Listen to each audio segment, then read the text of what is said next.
Dimela, Sawubona, Sakpase, Namaste, Upshin, Tubro Oto, Assalamu alaikum, Hotep. Buenas noches, bonsoir. Welcome to another episode of the Lott Carey Wise Digital Couch. My name is Doria Lanez Larrier, and I'm your host for this evening. I am so blessed and excited for this episode. If you did not already check the banner before, who we are speaking to is our second vice president, the Reverend Dr. James T. Victor from Mount Olive Baptist Church. But first, let me go through the protocol that I know to call on behalf of, and let's get them up here, on behalf of hold on.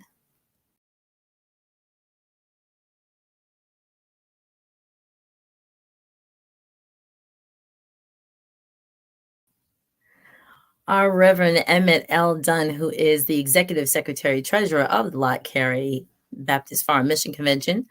Our President, Dr. Gina Stewart, who is our President.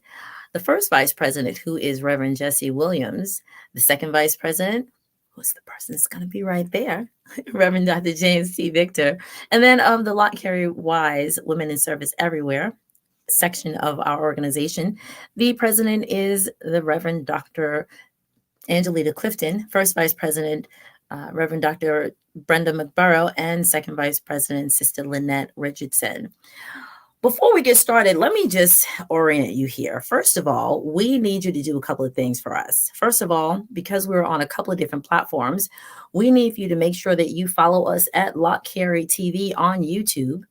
We're also on Facebook, but you have to be a member. So come on over to the Lott Carey Women in Service Everywhere, serving and learning together, which is Wise Salt. Come on over to that Facebook page. And then you're also watching us on my personal platform. So we need you to sign up and hop in so you can get all notifications. Now, what's amazing about Lott Carey, and this is the month of March, so you know what we're doing right here, right? We're wearing our black because it is Thursdays in Black, and our guest has also followed suit because we serve and we learn together. So show up every Thursday in Black, and you can even hashtag Thursdays in Black in order to join us. This is also March, and so it is Women's History Month, but it is also our kickoff. It is our kickoff because if you don't know the hashtag already, 31, 31, 31. 31, 31, 31 as the hashtag is known as like our tagline because for 31 days we meet on a call before the sun rises. So come on to our YouTube page, come on to our website, lottcarey.org, to see who's going to be on. We're going to join in prayer every morning and a different meditation about a different country and the gender-based violence that is thrust against women across the world is the focus. So every day for 20 minutes, we speak, we pray, we listen to a meditation, we hear about the women across the world. 31 days, we're asking for 31 days that you send a message out at least to 31 people and that you can give $31, $310, whatever your heart desires, but let it be in a measurement of 31. So we will now welcome onto our stage, onto our couch, our guest this evening, Reverend Dr. James Victor, our second vice president. Good evening. How are you? We are blessed. We're so excited to have you here. We are ready. We are ready. Everyone say good evening to Reverend Dr. James Victor. I will call him brother during this evening because it is faster. Thank you so much, brother. How are you? I'm doing well. Yourself? You know, I'm from Brooklyn, so we good. Good. All right. We're good. We're good. So just another word. I would love for people to, as we say in these streets, to roll through the comments. Shout out the pastor that you know. Shout out the city and the state that you're from, the church that you belong to, so that we can let people know who's in the building. So we are, of course, usually here for tough and really critical conversations, and we want to know how many people and who's here with us. The other thing is, if you know we're using StreamYard. And so with StreamYard, if you click the blue hyperlink, we will be able, when you give a comment, and you can give a comment, we'll be able to say greetings to you and not Facebook user. We don't want to do that. Like I see, there's like 6 Facebook users, but thank you, Sister Avis Glass, Sister Robin Joseph. We appreciate you. Dr. Angelita Clifton, she's our strain team. Sister Jean Greer, God bless you. Sister Jean Greer, she was the first person who we interviewed. This is literally like our 3rd year anniversary. So Sister Greer was here. Sister Mary Hall, she was our first guest. So we're very blessed and honored to have you here. Please type in the chat. And I have to give a shout out. Hey, Mama, I see you. Mama's in the house. So please type your comments, type your questions in the chat, and we can bring them up on the stage. Like, I'll just shout out my mom right now. Like that. So any comments, any questions? This is a really tough conversation. The last thing we need for you to do, get your mug. It's going to be that good. You may need a sip. You may need a sip. And I, just to add lovely context, I got my popcorn because it's going to be that good. All right, brother. Are you ready? Let's get it started. Did you say let's get it started? Okay. Sorry. Get it started. I appreciate you. So let's hop into this conversation. So let me just pull this down. We have been discussing, of course, pull that down. Great. We have been discussing gendered racism. We've been talking about how not just because this is Thursdays in Black and because it is Women's History Month, we've been talking about the unfortunate situation that happens with women within the church, with outside of the church, but because we are church folks, we're going to be talking about the racism that has a gender focus that is within the church walls, in the pews, in the pulpit, the choir loft, the usher board. And so the questions tonight, and thank you, Dr. Clifton, for cultivating them, are within the text that we know and that we love, but also sort of like the dogma and the conversations that happen theoretically, theologically, and sometimes theatrically. We'll touch on that during this conversation from Sunday to Sunday. Okay? All right. So let's get started. So our first question. Oh, actually, I'd like to hear one thing from you. You've pastored your church for how many years? And where were you before this particular position? Where were you? Let's get that context. Okay, I am the 9th pastor of the historic Mount Olive Baptist Church of Arlington, Virginia, where we are celebrating our 150th anniversary this year. And I have been the pastor for 21 years. And prior to my coming to Northern Virginia, I was the assistant pastor at the historic Ebenezer Baptist Church in Atlanta, Georgia. And prior to that, I was caught up in God's strange web of humor as I pastored the Mount Olive Baptist Church in Clarksville, Tennessee. So I've come full circle with Mount Olives, especially after I said I'd never pastor another Mount Olive after the first go around. But God, again, has a strange web of humor. So that's been somewhat of my ministerial career and background. Wonderful. Thank you so much for sharing. So thank you. So we have a congratulations. Excellent. And thank you for Raleigh's in the house. Suffolk, Virginia is in the house. Okay, Christ Missionary, thank you so much. Upper Marlboro, beautiful Trinity. All right. So folks, I'm going to need for you to, once you hear these questions, and some of them I posted on my page, you can add in your own little spin. Let's hear Dr. Victor's perspective. So all women can be affected by sexist ideas and policies, but Black women and other marginalized women of color are additionally affected by racist practices, as well as policies that are multiplied or intersecting and affect this specific group. It's heavy already. Let's get started. But how do you think these policies and practices, fueled by gendered racism in society and in the sanctuary, affect women of color? I think that's a very good question and a very good premise, because it is one that recognizes the unique experience of Black women. That Black women are not only impacted by racism as all Black people are in the nation, but also their unique experience as women also brings to bear a unique experience.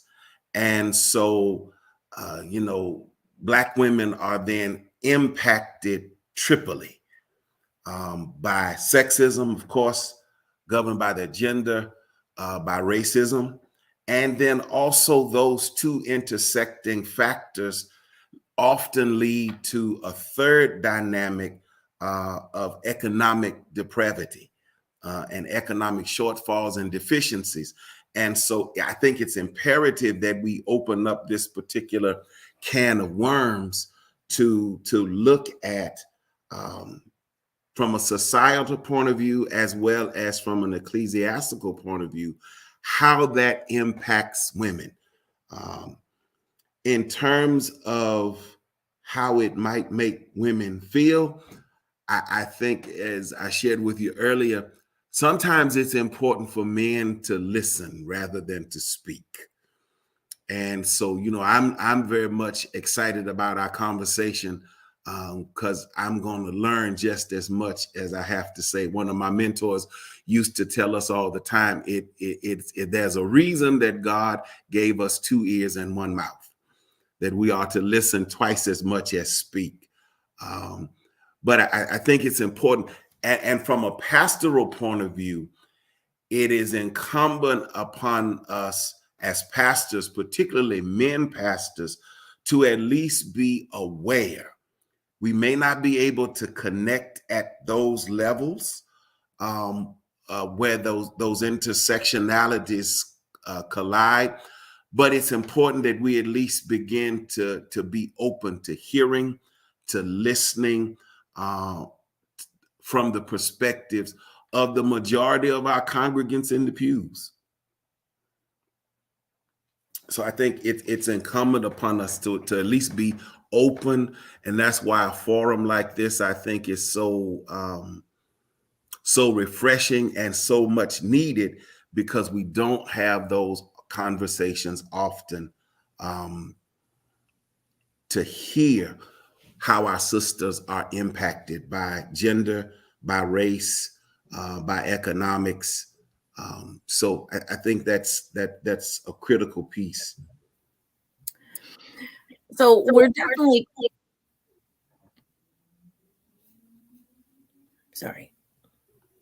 we're definitely going to be engaging in conversation, and this isn't a new conversation. It is people in essence have been sort of like knocking on the doors, banging on the windows, just shy of taking a crowbar and knocking out somebody's lights. Not giving any suggestions, of course, but of course, it's a great thing that Lott Carey Wise is engaging this conversation on our platform, and we're doing what we can not to start the conversation, although it has started in other places, as most of us know.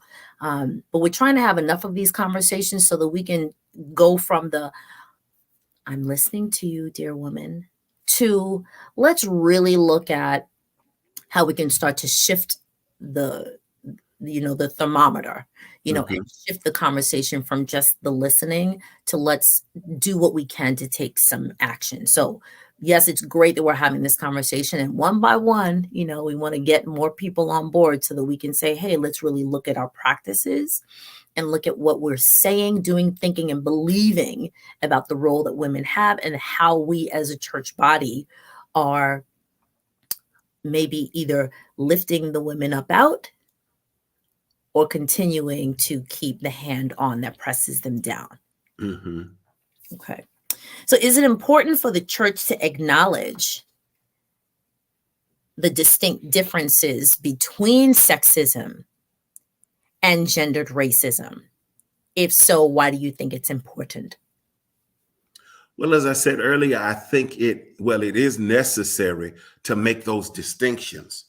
And I think it is equally important so that we can again begin to understand those unique experiences that our sisters have, which bring them to church in some instances. And as you said, even though at times there is an oppressive hand, it also keeps them in church. So, that's the kind of paradox that operates.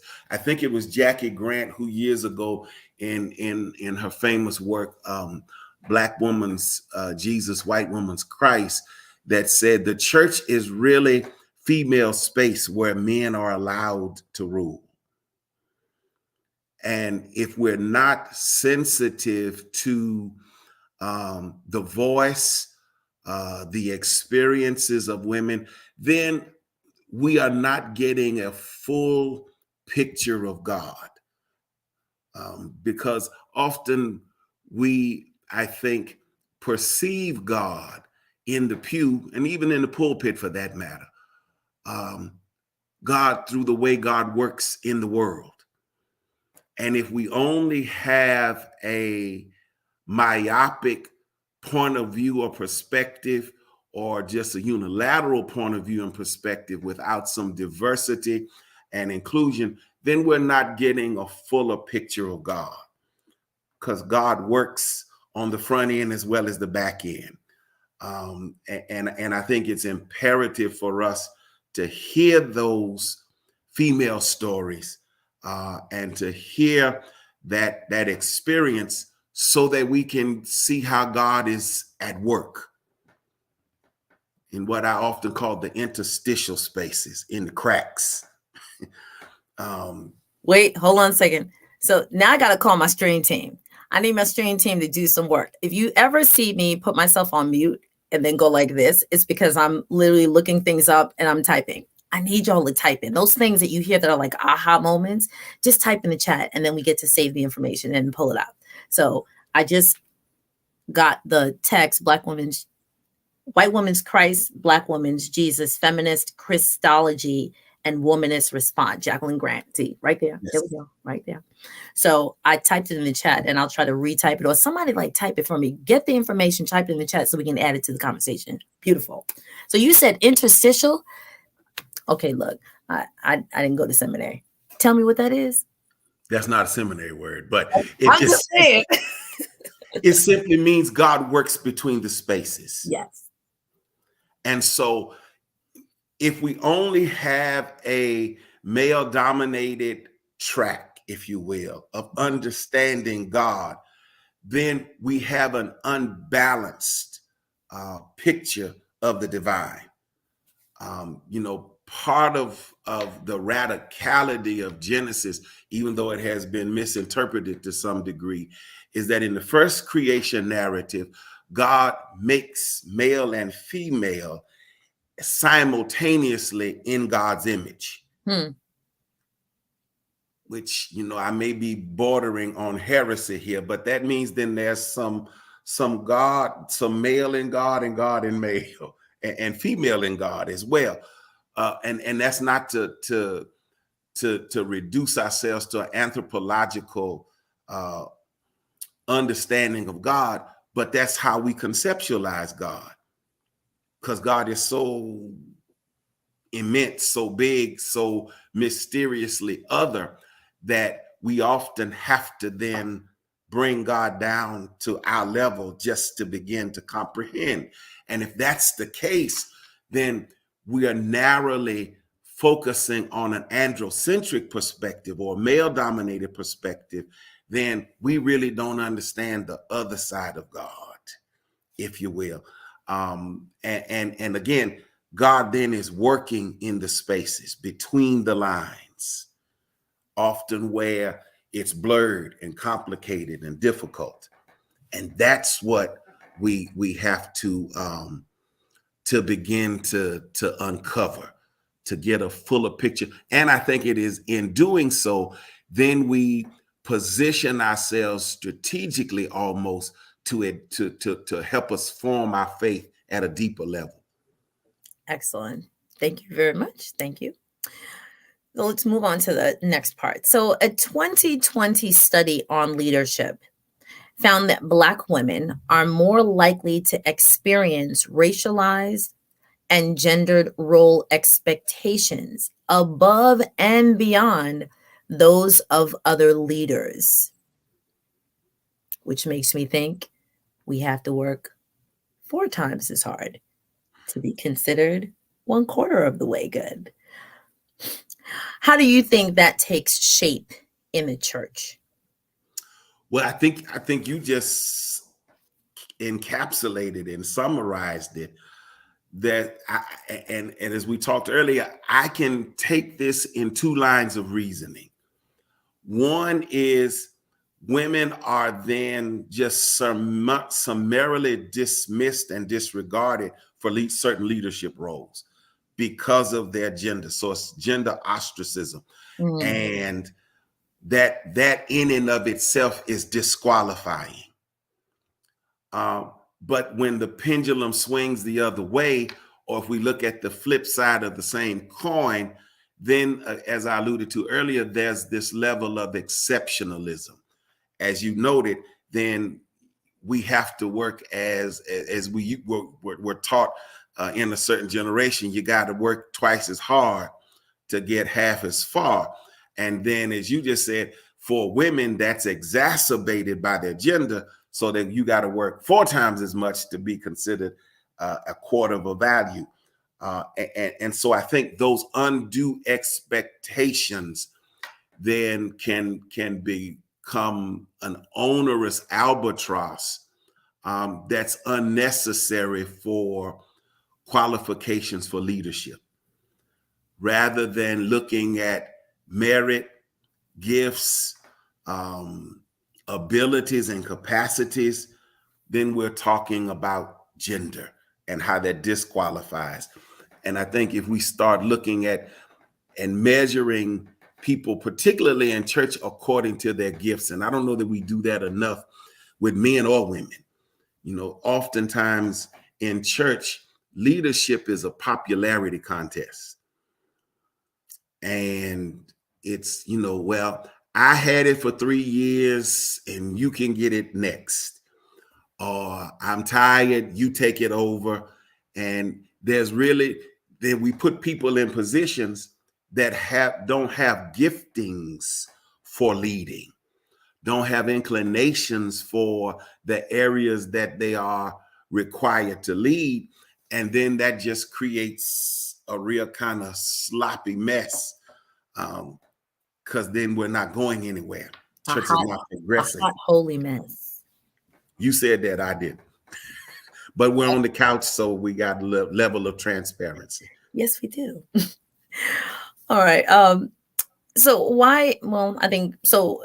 I am going to read the question, although we probably just addressed it. Why is it important to consider how gendered racism impacts women who are ministerial leaders, not just clergy? So we probably just touched on that. It's not necessarily, like you said, merit, skill, ability, and not just title or, let's say, legacy, or, I like you. You've always supported my efforts and my programming and my projects, and you're a good giver. And I think to add to that, the goal ought to always be to have and to strive toward a more egalitarian church, where we are really trying to embody the Christ. One of the radical things about Jesus is he had all of these women around him when, it was not acceptable or permissible for women to be around a quote unquote holy man. So he engages the woman at the well. There's a group of women that bankroll the ministry, according to Luke. And Jesus is always engaging Mary in private quarters where she shouldn't be culturally. But with Jesus, there's an open door. And so there is this egalitarianism in his ministry and his outlook and worldview, that if we call ourselves Christians or followers of the way, that we should then try to emulate, so that we should be striving toward a more egalitarian church. I love it. Someone type that in the chat. Let's strive towards a more egalitarian church. Okay. When systems of oppression combine, the effect develops into something entirely new, like a loaf of bread that includes multiple ingredients that are no longer individually identifiable. Why is it important to normalize the language that makes gendered racism visible? And then the second part, what responsibility do you believe male preachers and pastors should consider when preaching the texts of terror, namely Hagar, Tamar, and the unnamed concubines in Judges and Jephthah's daughter? Mm-hmm. I think theologically and biblically, it's important for us to simply name that. And if we don't have clear nomenclature, then we really don't know what we're dealing with. When I'm teaching at the Mount Olive Church, particularly training ordinands in preparation for ordination, I'm always insistent that you need theological specificity and clarity with your language, for several reasons. One, there's always a hermeneutic history and baggage with whatever language we use. So, to give you an example, in one generation, a word may mean something. Same word may mean something totally different in another generation. So it's imperative that we have some clarity around the language so we can name it. I'll give an example biblically. Most of us remember the text in Timothy that says, study to show yourself approved. And the Elizabethan rendering of that is study. From the Greek text is study, which most closely parallel the meaning in the King James era. Now, when we think of study in modern times, we mean to pore over books, to arduously engage texts and try to derive meaning. But that's not what the Greek text means. The Greek text simply means do your best. So the language can give us an interpretive lens. And if we're not clear on what that lens are, then we get a very cloudy perspective about everything, and we can run off and start making uninformed and unintelligent decisions.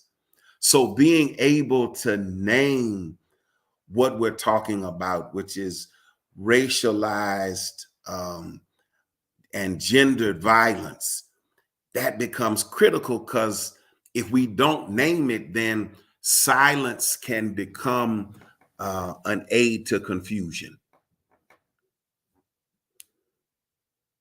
I hope that makes sense. It does. I'm literally listening and typing at the same time. Okay, folks, help me out here. Add to this so I don't have to keep going back and forth. I appreciate you. Thank you, Stream Team Leader, Dr. Angelita. I appreciate you. So the second part of the question. We will not let go of Jephthah's daughter, Hagar, Tamar, and the unnamed concubines. What say you, sir? I did not do it. I didn't do it.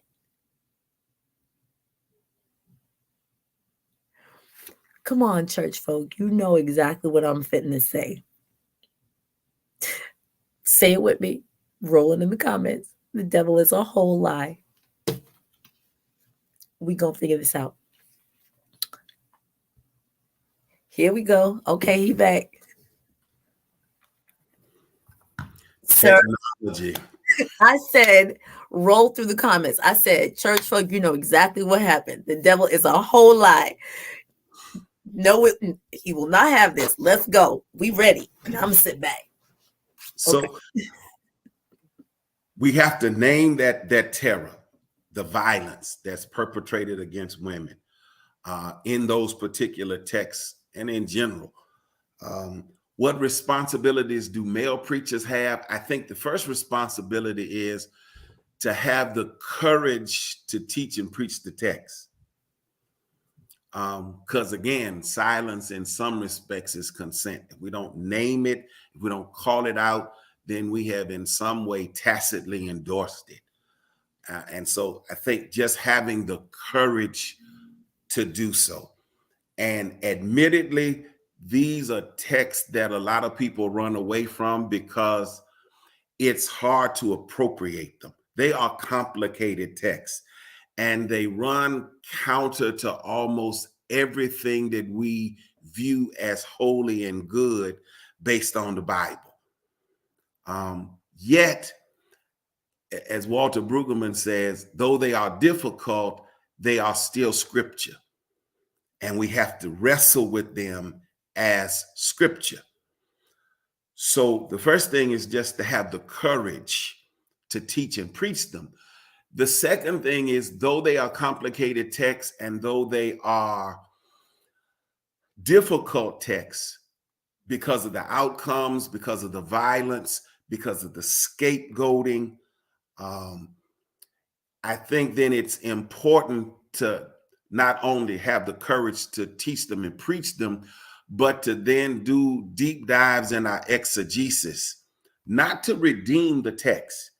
Text doesn't need redeeming, but so that we are at least candidly and honestly treating the text.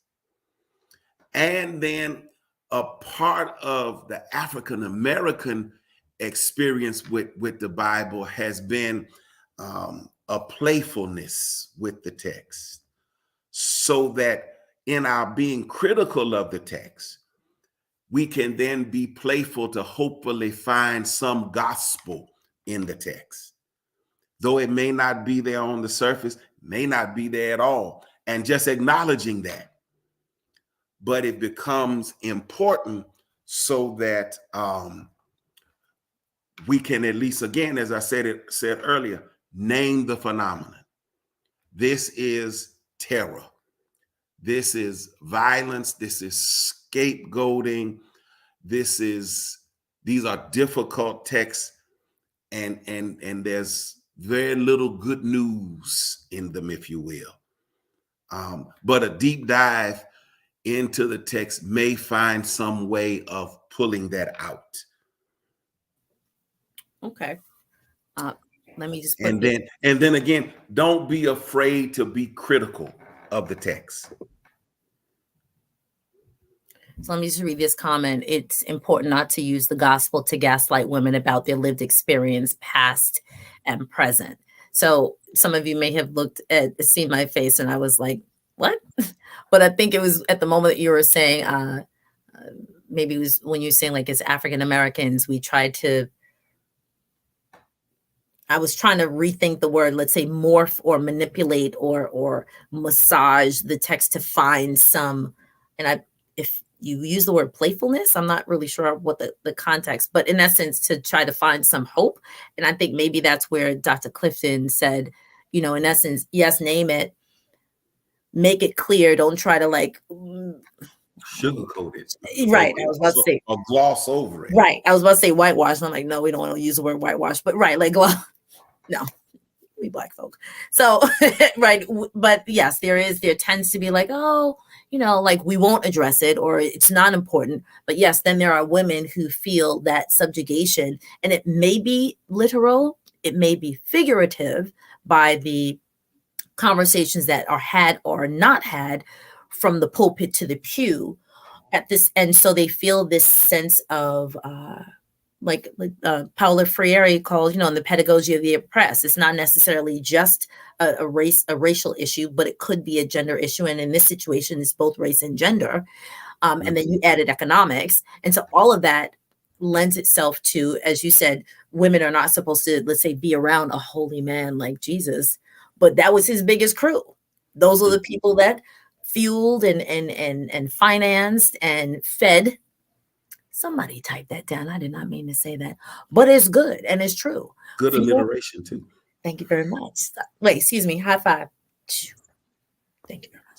Fuel, finance, and fed. That may be in Sunday sermon. I was about to say that'll preach. You can use it. You can use it. But yes. So and whereas if we, the women, are those who, yes, fuel, finance, and fed him, then why don't we sort of get that, that lift up out of the back row, into moments of posture and of purpose. I did it again.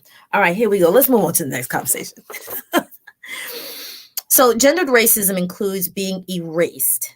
It's a nice flow. Erased from important conversations like reproductive health, and being negatively stereotyped, for example, the angry Black woman, or having aspects of one's culture, for example, our hair or lack thereof, or shorter than longer, which is sometimes preferred, and dress, be valued only when they are appropriated by others. What impact do you think this has on the mental health of women of color? And how can the church, historically a therapeutic community / hospital, utilize trauma-informed ministry to address mental health? Well, I think one of the impacts of taking that kind of posture and embedding those kind of false structures into our narratives and practices leads me to what Albert Memmi says in The Colonizer and the Colonized, that our conditioning then makes us feel as if we play no role in history. And so when you're talking about erasure, then it's as if you don't exist. I mean, we see that not just in women, but in the larger level here in Virginia. Our governor wants to examine AP classes. Of course, DeSantis in Florida is trying to erase Black folks as if we have never contributed anything historically. And so whenever you don't feel as if you are part of something and that your presence is valued, then you're left to wonder what your worth is. And I think that may be what some of the sisters are feeling. Be hard for me to say. I'm a brother. I've never been a woman. And it would be interesting to hear from some of the sisters in the chat as to how they sense erasure. Because it's important to be a part of the ongoing meta narratives and narratives that are unfolding, because that's what church really is. It's God's story of God's intervention and redemptive intervention in this human malaise and mess that we've created.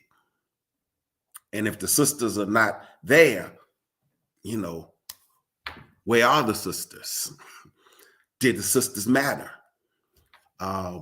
And again, a part of the ministry and witness of Jesus is always the sisters are there. And I'm most reminded of the resurrection of the Christ, when all of the boys had left, run away scared. Here comes the Marys to the tomb, frightened, but coming, confused with the complexities of crucifixion, and now surprised by the hope of resurrection, but they are there. They are the confident and the courageous ones. And they are the first preachers of the resurrection. Jesus tells them, go and tell my boys to meet me in Galilee. I'm up and I need to meet them. And they gone. And so, if we don't include that part of the story, again, where are the sisters? And sadly, that's not the question that we ask often enough. Where are the sisters? So I would love to see comments in the chat. I'm going to drop a comment from my own little 2 cents. There's some place trying to get affirmation without subjugation. You like to rhyme, don't you? I see that. Excuse me. I told you I'm from Brooklyn. You didn't know it. All right. Listen, I'm fueled with more than, let's say, a couple of decades of theocracy. Let's put it like that. So, but they're in places, and to all of us who are in the chat and who are listening via whatever platform, you touched on something a little while ago, and you said, and it was part of one of the questions, like sort of like, where are the women? And they're in, let's say they're sitting in their seats waiting for the moment to be recognized. And they're recognized, and I'm going to play the advocate. Thank you so much for dressing up for Women's Day. Thank you so much for wearing your white for Mission Sunday. Thank you so much for making those pies that we need for the sale. Thank you so much for contributing for the building fund. When they have a word that's on their heart and on their lips to say and to share, well, you can do that in Sunday school. You can do that in Baptist Training Union. How many of y'all still do Baptist Training Union? I still remember my pledge in Baptist Training Union. And when they're looking for that moment to be recognized to do those other things, it's that, well, you can stay there. The church is a hospital. It is for those who have felt the burdens, in the heat of the day, of the week. And when they come and they're only allowed to sit on this side of the sanctuary, or to sit in this seat, or to sit with this thing on their lap, or this thing on their head, and they're not allowed to participate outside of the role that they have been given, they will sit. They're going to be mad. They're going to be upset. But now we're allowed to have the language and to say, what is that movie? I'm mad as heck and I just won't take it anymore. And just say, listen, that's why we have these books that, you're mentioning. That's why we're having the book that we read about a year ago, If It Weren't for the Women. Right? Somebody, yes, here we go. Wait, what if the sisters, thank you, Facebook user. I really wish I can call your name. What if the sisters left church 1 month and held their money? Child,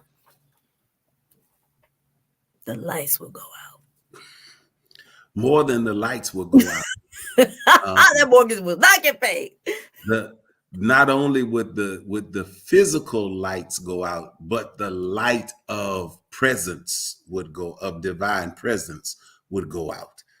And so I think it's important that we are intentional about including feminine stories, feminine perspectives, and allowing room for the female voice to be heard.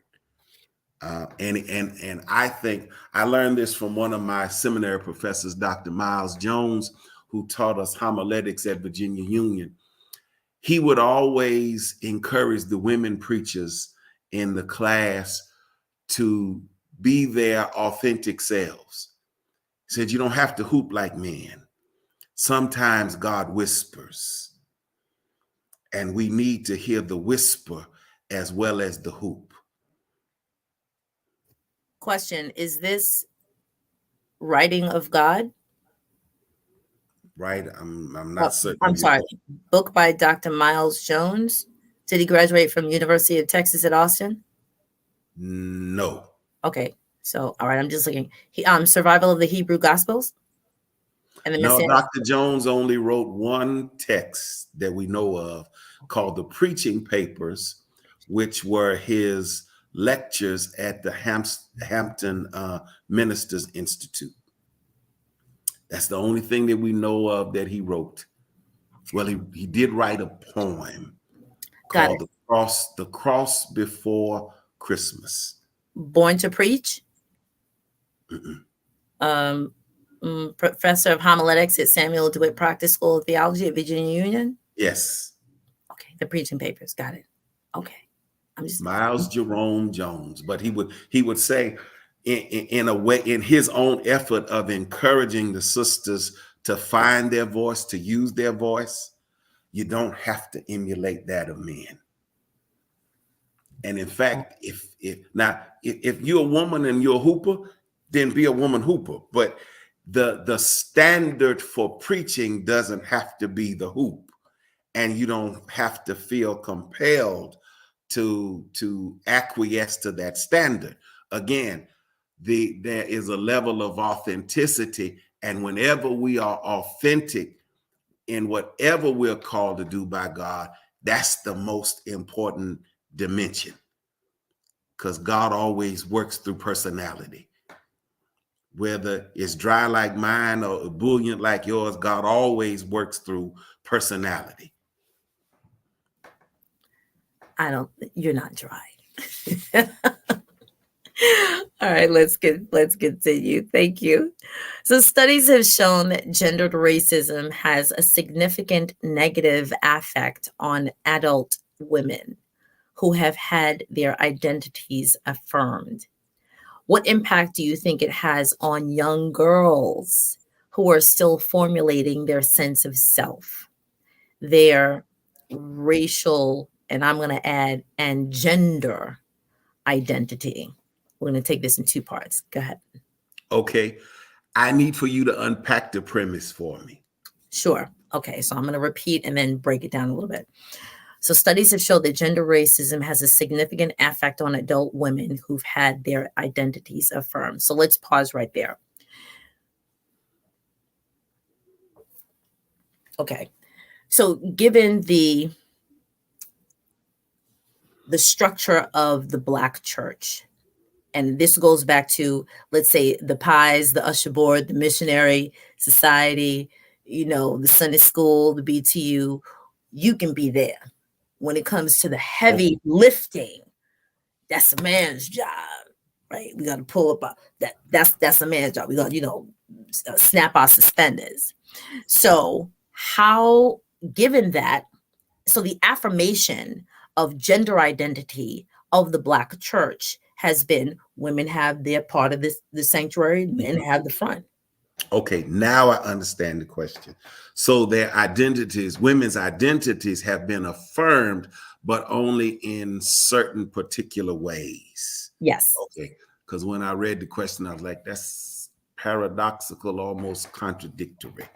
Okay, so now I got it. So how then does this impact young girls? Well, again, I think it goes back to the notion of erasure and absence and the lack of visibility. And I used to hear as a child growing up, you can't be what you ain't seen. Mm. And so, it then becomes important for us to lift up women in non-traditional roles as it might inspire others. I heard the Supreme Court Justice Ketanji Brown Jackson saying that as she tours the country, she's now hearing young girls say anything is possible because we got a Black woman finally on the Supreme Court. You take a church that's never seen a Black woman preacher and how that might impact a young girl who may be the locus of divine activity. God is working with her, and she now has a model to say this is doable. It's real, and one day I want to be like that. So I think the importance of role modeling and the absence of role modeling is critical, so that we can then start forming young people's faith differently, young women's faith differently, so that we we are not guilty of creating a climate where there is internalized oppression. So that I am a woman, I'm a girl, and so therefore these are the only roles that I can play, and these are the only places where I can exercise leadership. So I just had this sort of like aha moment, and some people may say, like, I was this many years old when I sort of realized this. I'm going to have a true confession moment here.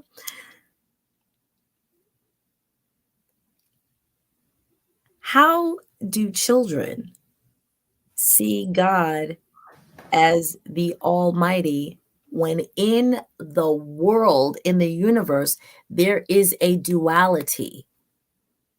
I haven't asked the question yet. We say that God is Father. To have life, you have a father and a mother. How do we take this internalization of God being without there being a female balance to it? And I'm not asking for heresy right now. I'm not asking to go to like 3 or 4 years of seminary. But because this is like the Black woman, for the Black girl, this is what they see, right? You can't be what you can't see. So they see God as Father. Or like you said with Adam, and if God is an Adam and God created that which is God, there has to be a male and a female. So you said in the first creation story that God created both people, let's say both persons at the same time, which means that God has to have some feminine aspect of God's self. I'll keep it neutral. Mm-hmm. How do we then translate that? And I'm going to specifically say to young Black girls, because again, if they only see in their physical and spiritual church walls the male in the pulpit as the leader, then women continue to be subjugated. Women continue to be sitting, at the back or on the sides of the church, and those places. Not that they're not great places, but how do young girls, how do we in the Black church tell young girls, which is, formulating their sense of self or their racial and gender identity? So how can we shift that narrative? How can we at least unpack that a little bit to say, okay, this is what we did prior to March 2nd, 2023. How can we realistically look at that to help these young girls create a greater sense of gendered affirmation within a racial context? I think I got it. Well, I think that it's imperative that we not only for young girls, but for women in general, begin to seriously study the Bible and look at those female metaphors of God. They're there, but they're often overlooked or neglected, but they're inherent in the text. And so, C.L. Franklin's famous sermon, "The Eagle That Stirreth the Nest." Well, if you read the text, it says the eagle who stirreth her nest, which then the writer is making a rather feminine reference to God. Jesus even uses a female reference to the divine when he says to the disciples, or to Israel, I think, "I would have preferred that you receive the prophets, for then I would have taken you under the wings like a mother hen shelters her chicks." Again, a female reference of God. It's right there in the text, but we don't necessarily lift it up. And even within the culture, we, out of our experience, say clichéic things, but when we divorce them from the context that generated them, then they lose their meaning. And how many times have you heard a deacon or a mother or somebody pray, "And God will be a father to the father and a mother to the motherless"? Well, you just said God has, but then we come back and contradict that by saying And keep it all male. God has to be male. But we just said God will be father to the father and mother to the motherless. And again, that's born out of the context of slavery and the auction block, where families and children were torn apart by the sale of enslaved Africans. And so it was not beyond experience that a child may grow up and never know his or her mother or father, or may not have them with any permanence and stability in their lives. But we would say God provides or is a surrogate for both of those roles. And then we just simply, but we say it because it has a nice mellifluous euphony. It sounds good. It has a historical overtone, and you know, we just know it because we've heard it all of our lives. But have we really pondered the depth of what we're saying? So then how can we safely, without fear of judgment, without fear of pointing fingers of potential being accused of heresy, say, okay, God is mother and father, and make that stick? I think it's a matter of courage. It is a matter of courage, and it is a matter of an intentionality to explore those aspects of theology that we neglect. It's easy to maintain the status quo. So it's not for me, it's not a matter of judging. My grandfather taught me a long time ago, son, you can't chop wood and catch chips at the same time. You got to do one or the other. And so, you know, if you're going to be prophetic and pastoral, then you've got to challenge those fundamental assumptions by deconstructing embedded theologies and then offering alternatives. And so it's already there. And a lot of times I've found that if you can just help people find the language for what they already know, then they begin to challenge the status quo.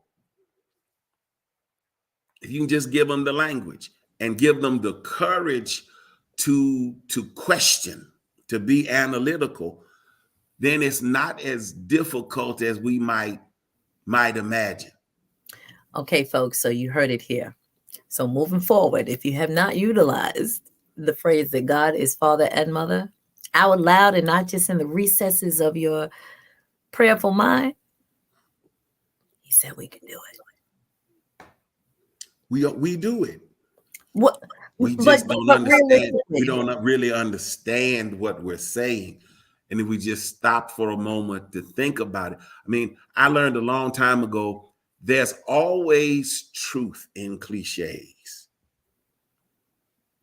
We just don't bother to deconstruct it. And a cliche becomes a cliche because there is an element of truth that resonates with people in their experience. You know, I think sometimes we denigrate cliches too much rather than unpack them. Because I think there's a lot of power and lexical tour de force when you start unpacking them. And then the theology just takes on new meaning and vibrancy. And then you can start, again, playfulness. I think it's Callahan in the Talking Book that talks about the black playfulness with the text. That we can then start reimagining new worlds, new possibilities. Same old ancient wisdom and texts, but they have an ever evolving capacity to create a new world and for us to reimagine a new world. So it goes back to what we were talking about earlier, I think, a more egalitarian church. You got to dare to dream it, but then you got to find the resources to start creating it. And that becomes the work. So you're referencing the talking book, African Americans and the Bible by Alan Dwight Callahan. Yes. Okay, I'm just going to put it up there. Just trying to get it. There we go.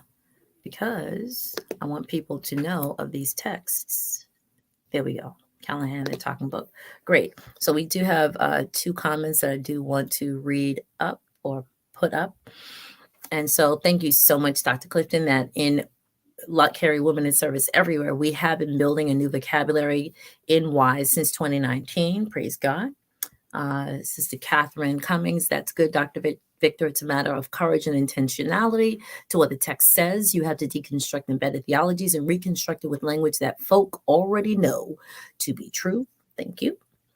Facebook user, not really sure who this is. The 2 references to women, Ruth and Esther, are both were subjected to male dominance. Deborah was the exception. Reimagining is the key. The both and theology, which I know is going to be part of the, help me now, the spring conference, right? For Lott Carey, which is, let me get my dates, March 16th and 17th. In Alexandria, and that is hosted at the Alfred Street Baptist Church. I'm just doing little church announcements here. We'll definitely also have our annual session August 12th to the 17th in Greensboro, South Carolina. Not that we're done. North Carolina. Sorry. Don't let the Carolina folks hear that. They'll come for you, even in Brooklyn. Sorry. Thank you, Greensboro. Thank you, North Carolina. Appreciate it. And let me just finish this. So yes, excellent resource. Good. And that's Callahan in the talking book. Thank you very much. All right, good. We actually have one more. Here we go. One more part of this question. So about gendered racism and the impact and the negative affect on adult women. So we talked about the impact that it could have on young girls still formulating their sense of self and their racial identity, racial and gender identity. Mm-hmm. We're raising our young people, and we have had more, let's say, projects and protocols and programming to keep them like at our hip. And now the world is taking its toll and taking them sometimes faster than we're able to try to keep them closer. But how might the church serve as a place of positive affirmation for young girls beyond the girls' rites of passage?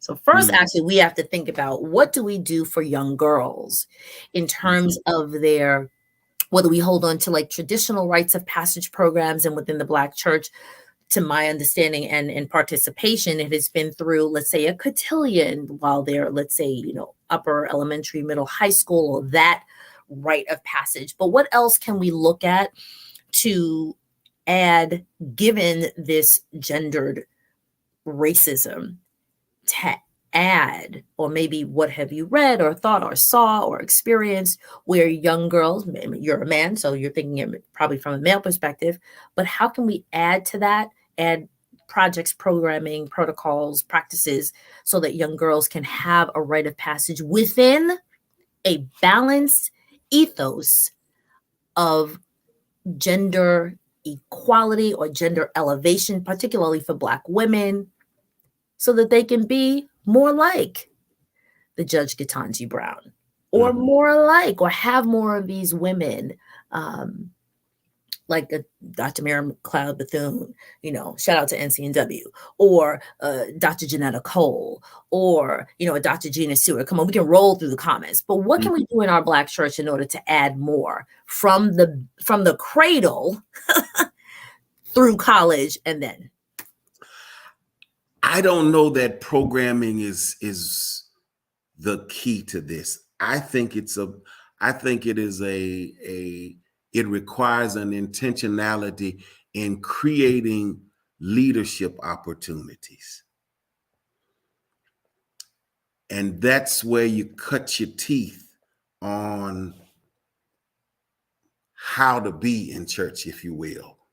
And how, in my own development, and again, this is just part of my story.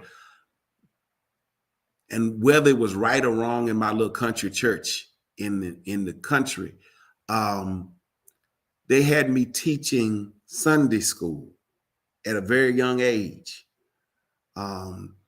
And my grandfather sang in the senior choir.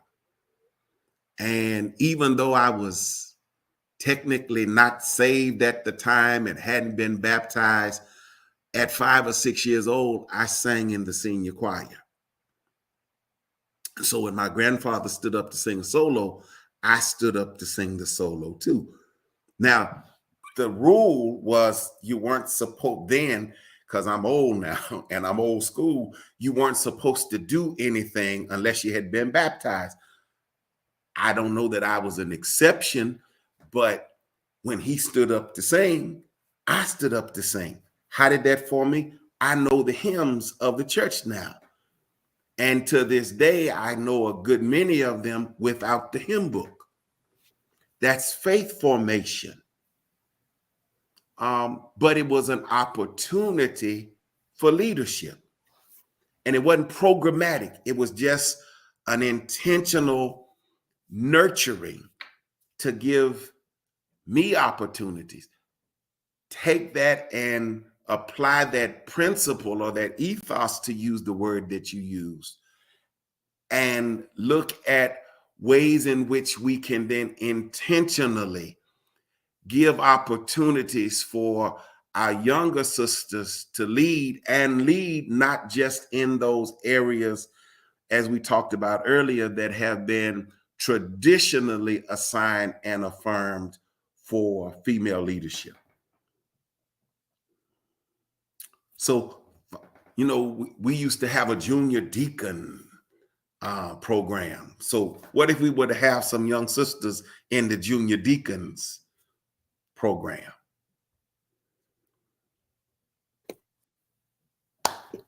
I guess you'd have to And have. that's not necessarily programmatic. It's not a programmatic emphasis. I think there's room still for rites of passage and character clubs and that sort of thing, because that's helping to shape formation as well.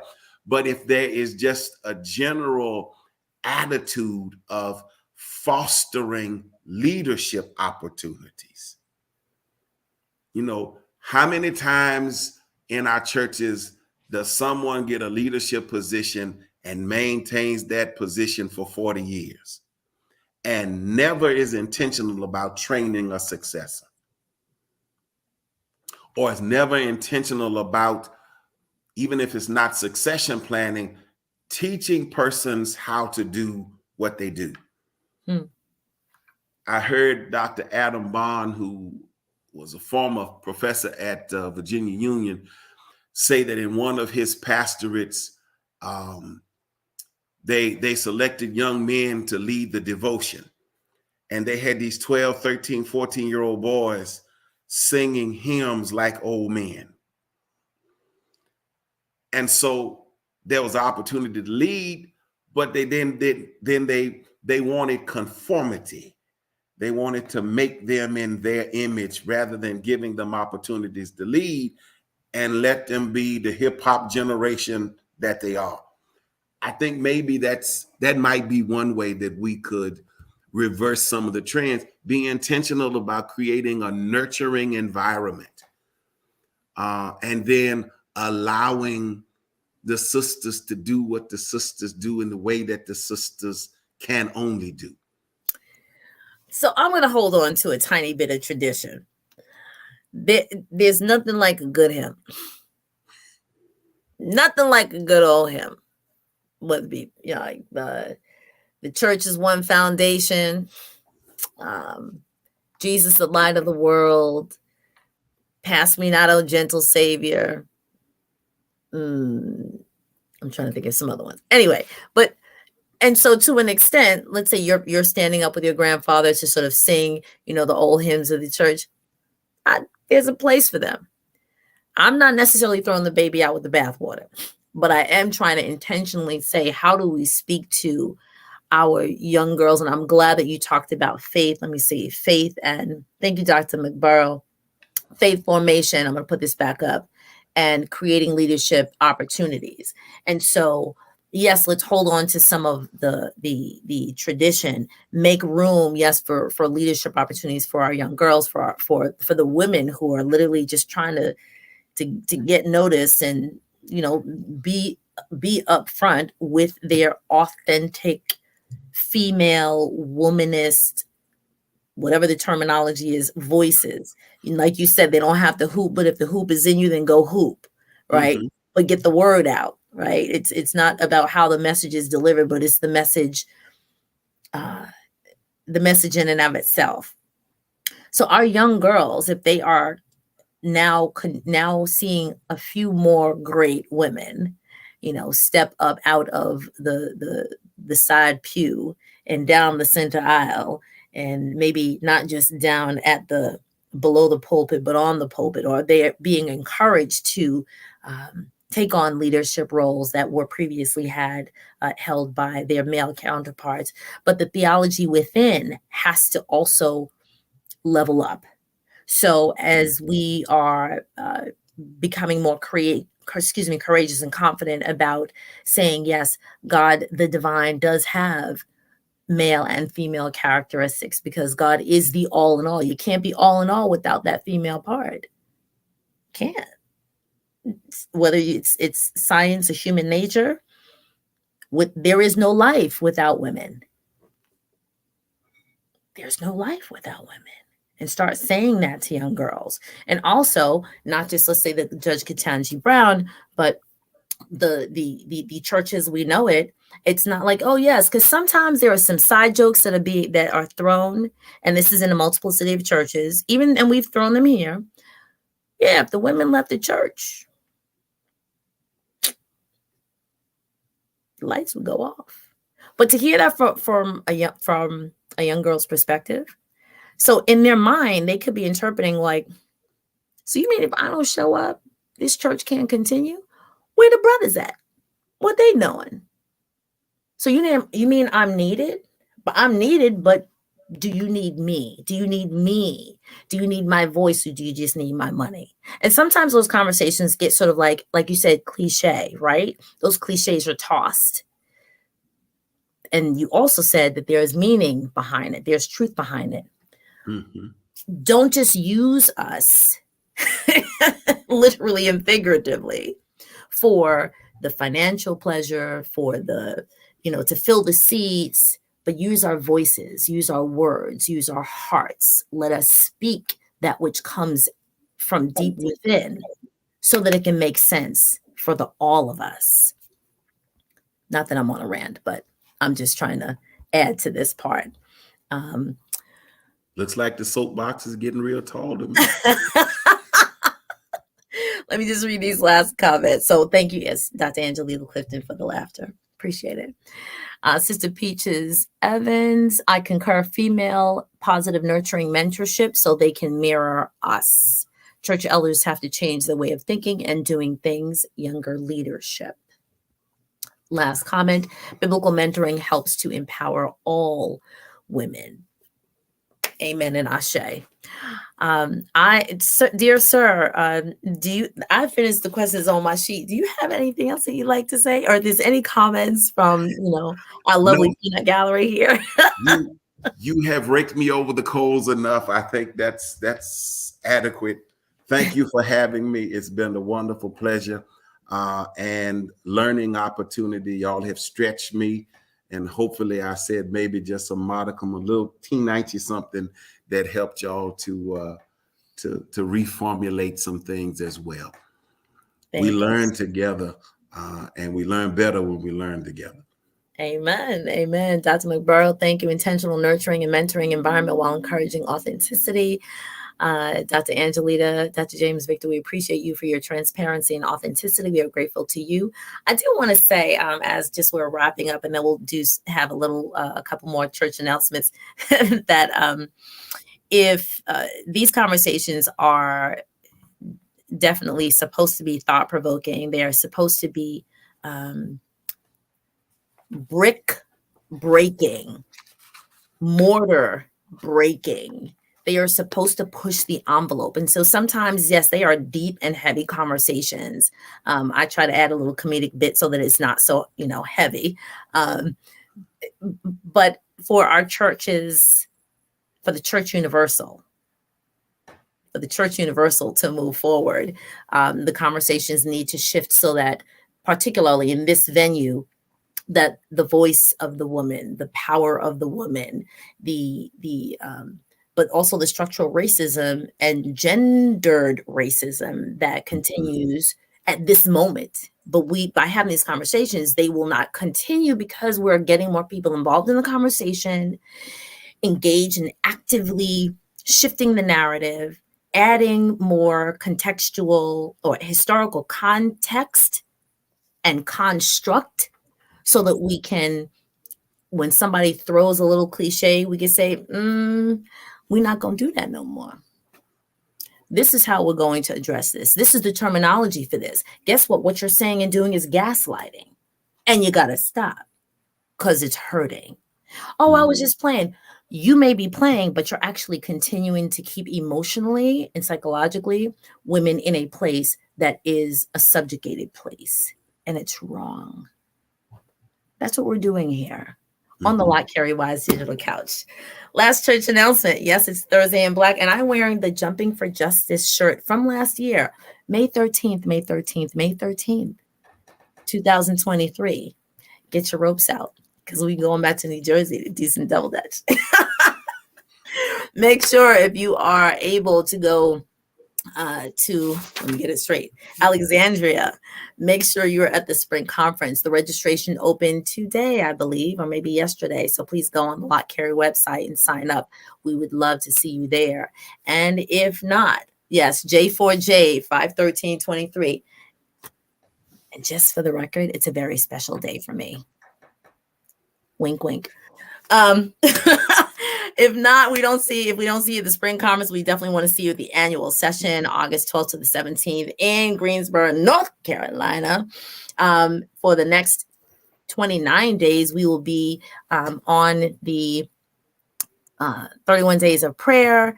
So hop onto the conference call let me not get the time wrong. Why am I thinking 6 o'clock? Because we had 2 sessions yesterday. Anyway, please go on the website. Please make sure that you get the call. Come on and listen. Hear the 29 other days or 29 other countries that we're going to be focused on, and the gendered racism that occurs of the women who are hurting, who have been hurt, who have been, put down, pushed aside, just sort of tossed and left to be forgotten, but we're not forgetting them. We're remembering them and we're lifting them up in prayer. We're calling them out by name. We're calling them out by context and the situation that they are bereft with. And we want you to join us. So thank you, 6 a.m. Thank you so much, 6 a.m. Last comment, and that is here. Dr. Victor, thank you for the information you presented to us tonight. Very thought-provoking. Stretching is never painless. Anyone who doesn't grow is dying spiritually, even though they are physically alive. Thank you very much, J4J 51323.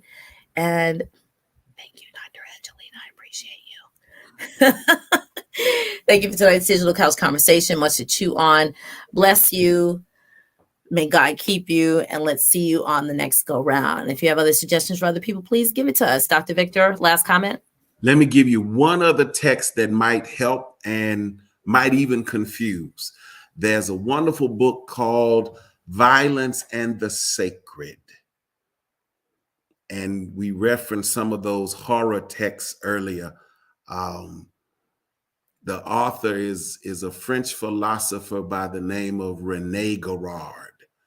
And I'm still struggling with the text in terms of how to appropriate it, but I know it's something that needs to be massaged more. So it might be something that might help you in your thinking in terms of the violence that is perpetrated against women in the text, but also in the society today. Violence and the Sacred, René Girard.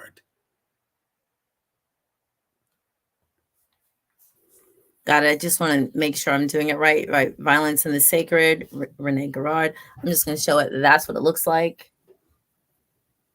Good. That's one Yeah. cover. Yeah. Got it. Cool. All righty. I appreciate you and good night. Please, again, if you have any comments or questions, you can drop the comments here. Yes, the 31 days of prayer begins each morning at 6 a.m. Here we go. Violence and the Sacred by Renee Garrard. And I think it's Rene, I think. All right. Peace and blessings.